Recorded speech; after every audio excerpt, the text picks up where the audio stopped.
Hi BookTube, this is Kelly. Thank you so much for watching Books I'm Not Reading, and I'm joined today by a special guest. This is Jason from Old Blues Chapter and Verse. Howdy. I'm sure you're all familiar with him. She and I are pretty big fans of each other's channels. So. We are #1 fans, right? I like to think so. Yeah. You don't watch my videos though, so. I do so. I don't watch all of your videos. But you don't watch all of my videos. We're here today to do a little tag. I like to call it the I think we're alone now tag. But it's actually the coronavirus quarantine and coping tag. This tag was created by the Poptimist, and we saw it on Steve Donahue's channel. So I will link to both of those videos down below, as well as Jason's channel, in case you're just like one of the very few people who watch my channel who aren't already subscribed to Jason. Okay, so question number 1, where are you and what do your immediate surroundings look like? So we live in Wyoming. If you're not familiar with where Wyoming is, we are the state that's home to Yellowstone National Park.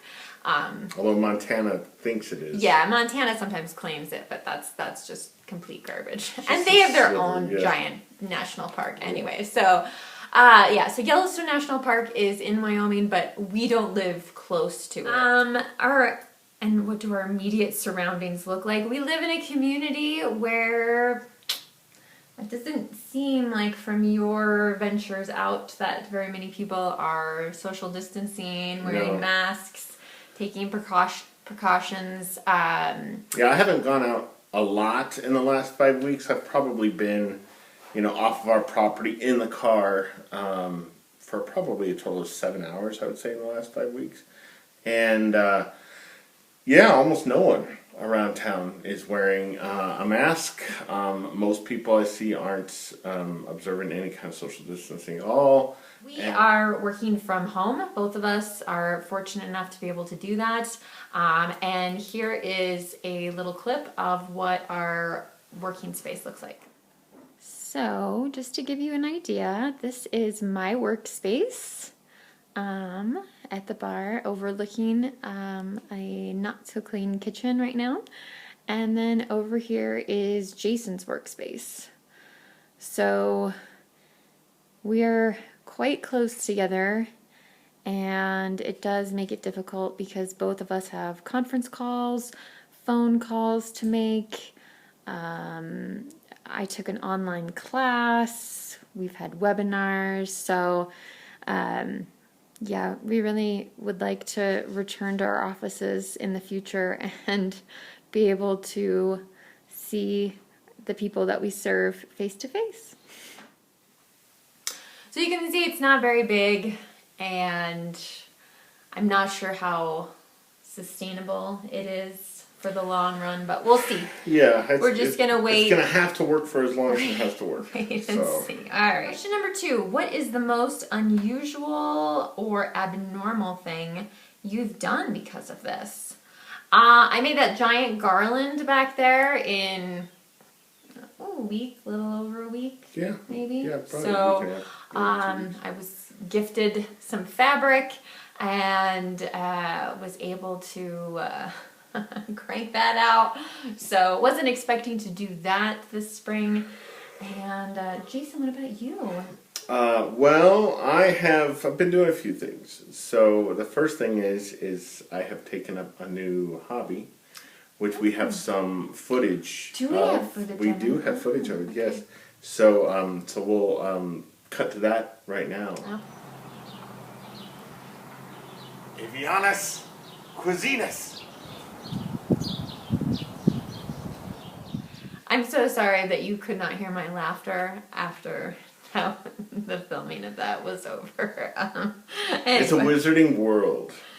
But in addition to that, right, so I mean as far as the most unusual, abnormal thing that I've done because of the pandemic and the self-isolation, I've started ordering wine online, which I never in a million trillion years thought I would do. But it's cool. I mean, the variety is just insane. I'm able to get wines from parts of the world that I've never... wine is still in stock. Yeah, that I've never had wine from before. And then I'll just say the other thing I did is I cut my beard with scissors. And I think just the whole idea of wearing masks is very new, and yeah. Yeah, I think a mask is more effective on a beard of this length, on a face with a beard of this length than on a face. But as far as like abnormal of my own things, length. I mean, we're definitely not used to living in. We don't live in an urban area by any stretch of the imagination. So the idea that we would need to wear masks out in public is very new. Yeah. New thing. That's unusual. So okay. Question number 3, what is your coping mechanism? I honestly, BookTube, you are my coping mechanism, one of them. I've loved hearing from some people who are either new to BookTube or have never left comments before. So if that's you and you just haven't been brave enough to say hello, this is a great moment to do that. So yeah, we want to hear from you and how you are. You can definitely answer these questions down below in the comment section if you don't have a channel of your own. But my other great coping mechanism is, well, we'll just show you right now. Here's my coping mechanism. Yeah, hi Blue, hi baby. Aren't you so sweet? Yeah. I can't imagine why you need more sleep. No.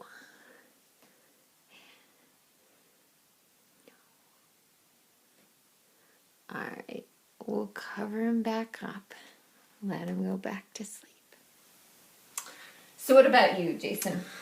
So a couple of things. I've been watching a lot more films. Yes, which has been really nice, and I've been watching some films with friends, right? So friends who are elsewhere, obviously, and we're watching them at exactly the same time, and then we get on to Zoom afterward. So each Wednesday, so you'll see on my channel on my community tab, each Wednesday, Lukash from Totally Pretentious, and I have been watching a film together and inviting people to watch along with us. And for the first 2 or 3 weeks, nobody did. It was just me and Lukash. And we would get on Zoom and talk about it afterward. But last week, Ami, who is a booktuber who Lukash has made me aware of just recently, I can't remember the name of his channel, we'll try to link it below.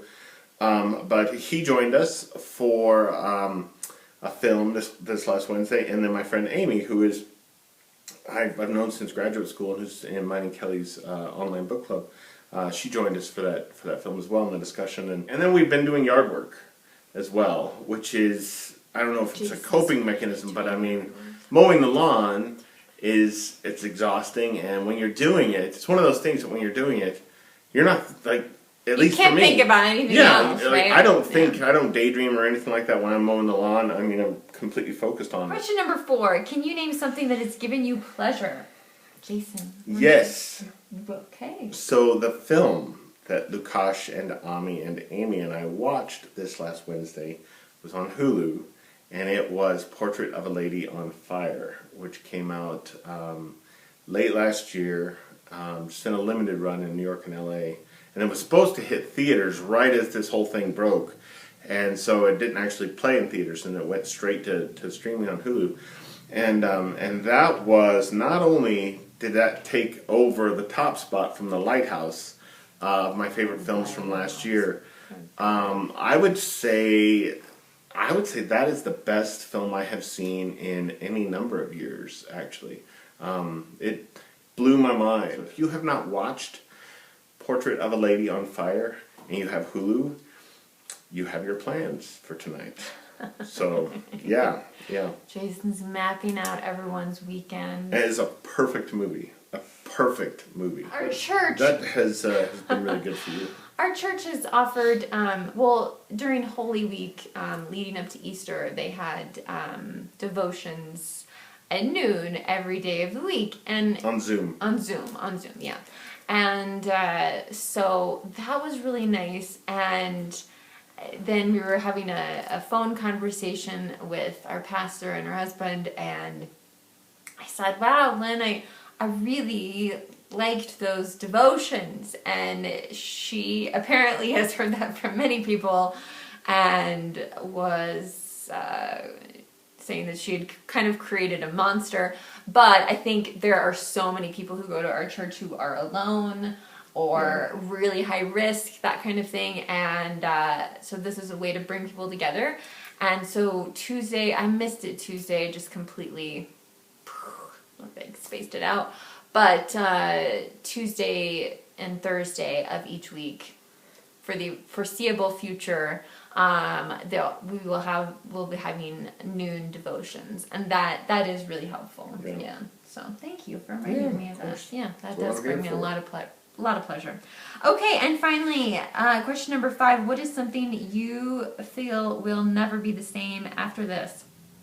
I think there could be a lot of things that will never ever be the same, and I really hope that we don't have to work from home for the rest of 2020, but what do I know? I mean, I think part of the problem is like we're all just sort of making things up as we go along, and so I think it's really hard to predict what will happen, and especially because it's in the hands of our leaders who seem more interested. Hey, don't swear in my channel.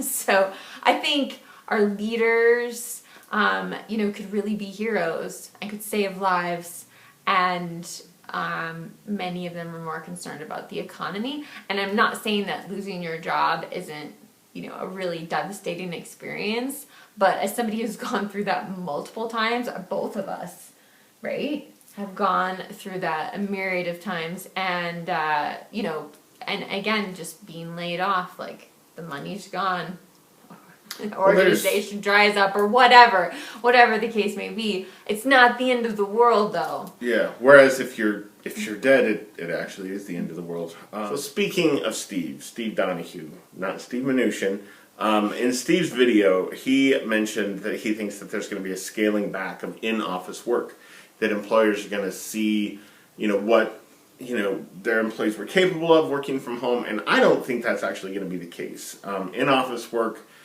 you are more productive in your office. You just are.